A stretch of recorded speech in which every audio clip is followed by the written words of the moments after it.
Hello everyone, this is Estel, and today I am recording a quick guide for one of the earlier dungeons in the Adventures of Akalabeth, which is the Ancient Pyramid. So the easiest way to get there is to come down here from Britain and into the Moon Gate, the central Moon Gate. You can see here on the map where I am. And from here we take the gate to Moon, which leads us here in this thicket of forest. You can hop around and you get to a graveyard and to the city of Moon itself. Let me show you quickly about that while I explain a few things. So most of you in here are probably familiar with the game, but I will have a download link in the description in case you need it. I am running on pretty much default settings and everything, but I have quite a few characters and quite a lot of time in the game. This little graveyard has an entrance to the Black Magic Guild in case you're playing a necromancer. And the city of Moon itself is very cozy, very sweet. There's a person in here that can sell you beeswax if you need it. There's a bank, there's a mage guild. It's very nice place to be. But what we want to do is to come down here and into the little desert there is to the east. This character that I'm playing, it's a fencer. The gear is pretty much on point already. It's almost maxed and everything worth maxing. But it's a good example. It's good to show you examples on how to progress through the game. My skills for this are as follows. I'm still working on my fencing, poisoning and tactics. I got the scrolls for it in Lodoria that I will show you all eventually how to get. But mostly it's a thief that poisons and has some magery for recalling and healing and anatomy to recover from poison, since she stays in the thicket of things for most part. Now here's the dungeon. Up to the right there is sometimes a spawn of a pretty big dragon that can be quite scary. I think I killed it beforehand, but you should be wary that it likes to roam around. There's always a few mobs, but nothing too serious around here. The dungeon itself has 3 floors and it follows this style set. The specters are really good for raising your magic resist. Oh, I got searching, so sometimes I find a trunk with a lot of gear inside. They drop a lot of necromancy reagents. Let's see what we have in here. Click, open. Too complicated. I will not use a master key in this dungeon. There are lots of different undead enemies. The mainstay here is the mummy, which can give you some trouble until you have your healing up to and your anatomy up to 60 to heal from poisons. Most of this dungeon can poison you in some way or another. The mummies will drop gems, will drop some reagents, and will drop the, let me open this, the mummy wraps, which is a witchcraft reagent, and the bandages, which is great to keep you going.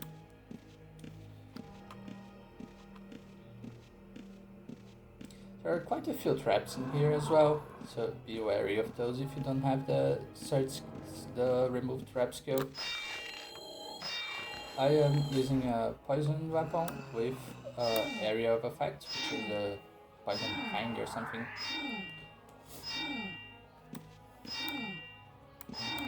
So it saves me a lot of time because it aggroes everything and they drop them to me. Some good stats on this quiver. There's a lot of random treasure like this that can be worth some gold.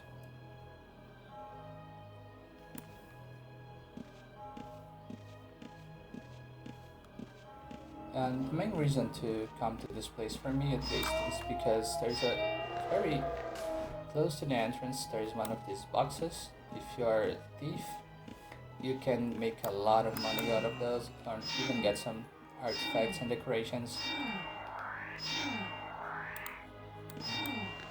Just need to clear the mobs around. Let's see what we get. This uses your snooping skill and your stealing skill. When you open it, and I got... Let's remember to appraise these afterwards.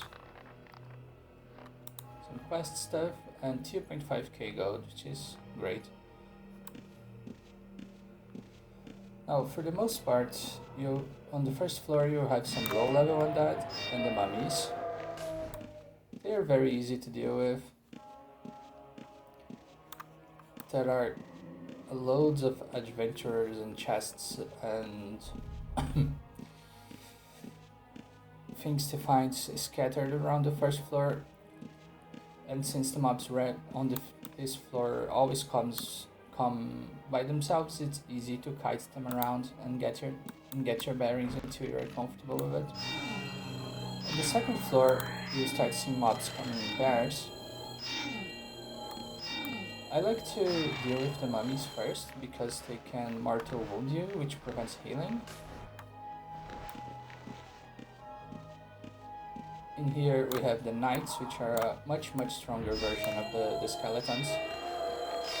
They can hit you hard.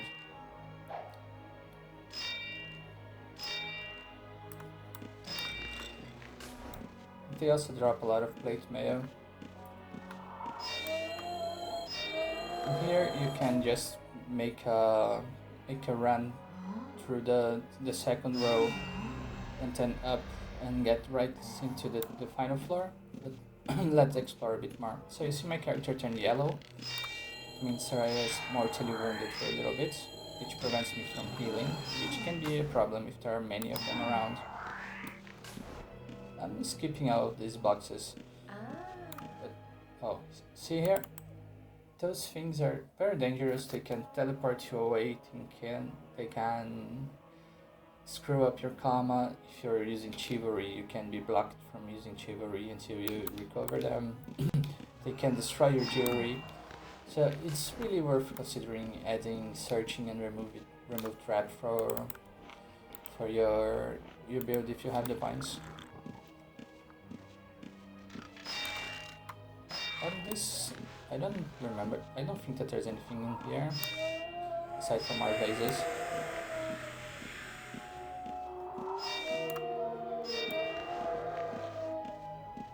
But it's good to check just to be sure.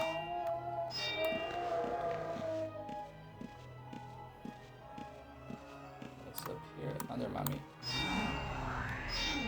The mummies can also paralyze you, which is tricky. Especially when there's other mobs around, so it's always good to try to force the engagement to be a one-on-one with them. And the most dangerous mob in this place by a large mile are the spiders, because there is always a large group of them and they can stack their poisons on you, which will make healing very miserable.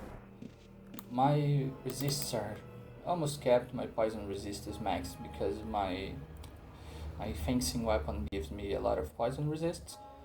But if you're not resist capped for poison, you might have some issue with the spiders in here.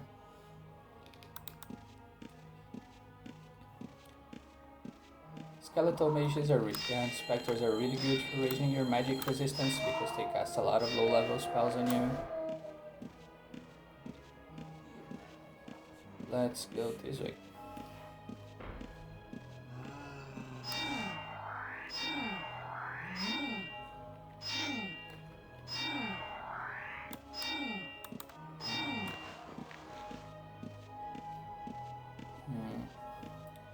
Goose can paralyze you.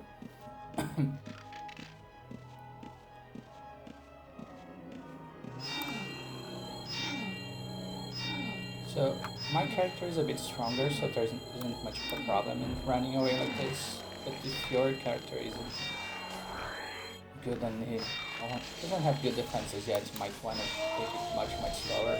Respect the game, and the game will respect you. In here, the top room here, be careful with the spiders.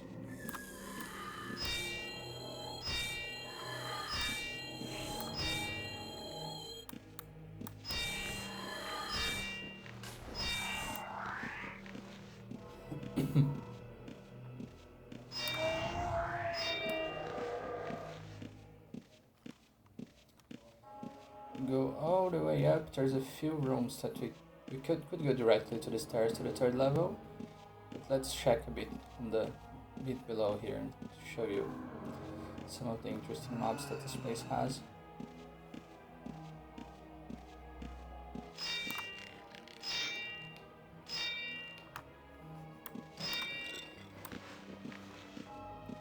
And here there's always going to be a mage and the little imp. The familiar. The mage drops a lot of reagents and scrolls, which is good to get you going.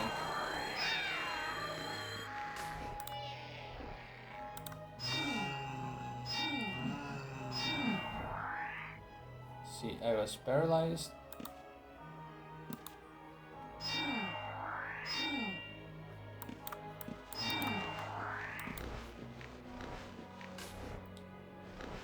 What is this? Oh, it's an ID.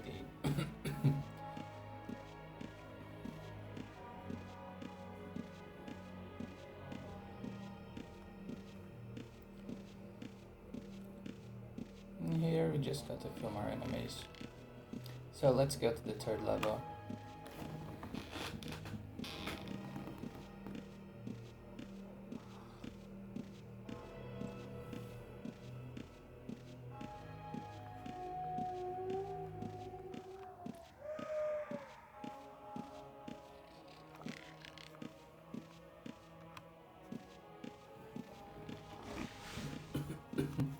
As you see, there's quite a few enemies here, so be sure to take your time coming to this place.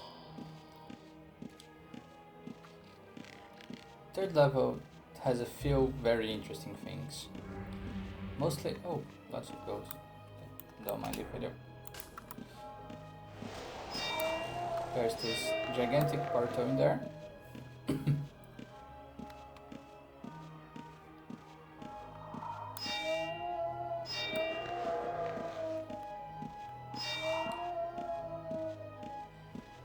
There's very often a cauldron in here that you can bring empty bottles to fill your potions.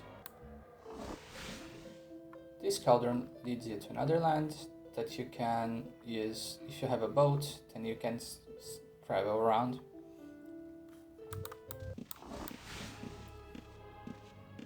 More on that on a future video maybe. Let's eat some apples.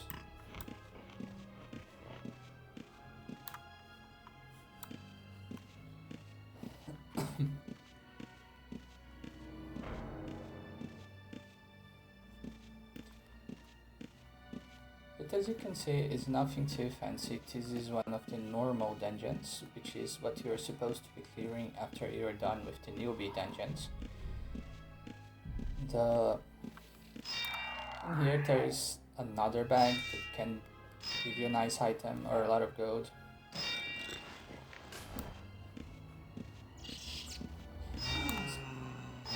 Even got two in here.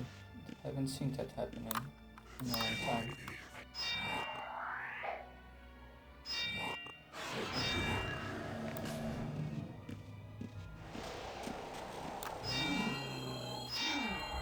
Let's see what happens here. You got a 100% chance to do a poison area strike. So I keep dragging monsters around, and when they get to me, oh, they are a bit hurt. The chest appears to be empty. What this means is that there is a sage quest, that one of the quests that can give you an artifact that will lead you to this place, to this chest.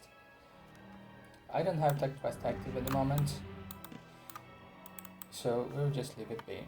So I found another random chest with loads of goodies in it. And the brazier. I'll take that, thank you.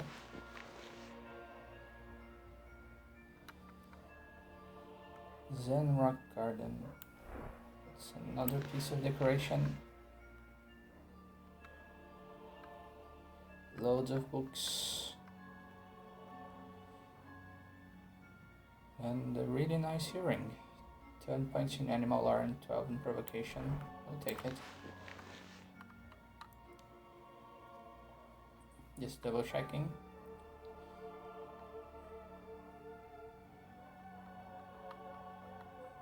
Yeah. Really good find. The vampires aren't much to write home about. Sometimes they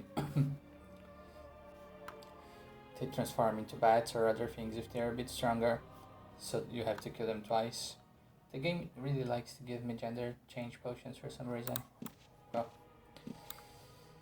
let's check this. I got 12 points in mercantile, 8 points in herding, 50, like, pretty nice. And a wand of strength, which is not much, but 2.5k gold and the bard song. I'll not say no to that. As far as everything else in this dungeon is concerned,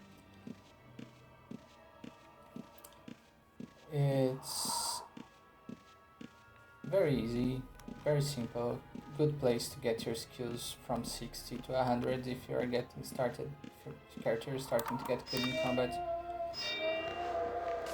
And it's also good to learn a lot of the mechanics.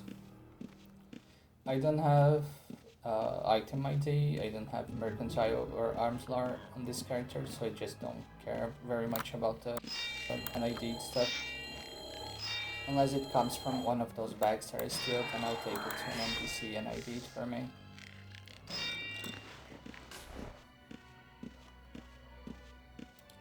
And in here we have the Pharaoh Suffering. It drops the Chest of Suffering, which is one of the artifacts that some NPCs will ask for in some artifact quests. So it's always good to collect them. Every dungeon has one of those NPCs that has something worth taking back with you. Even if you don't have the quest yet, you might need it later. So let's hop into Britain. What was it that we got? Oh,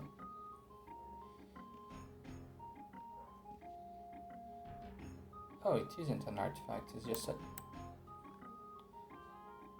not that great piece of wooden leggings.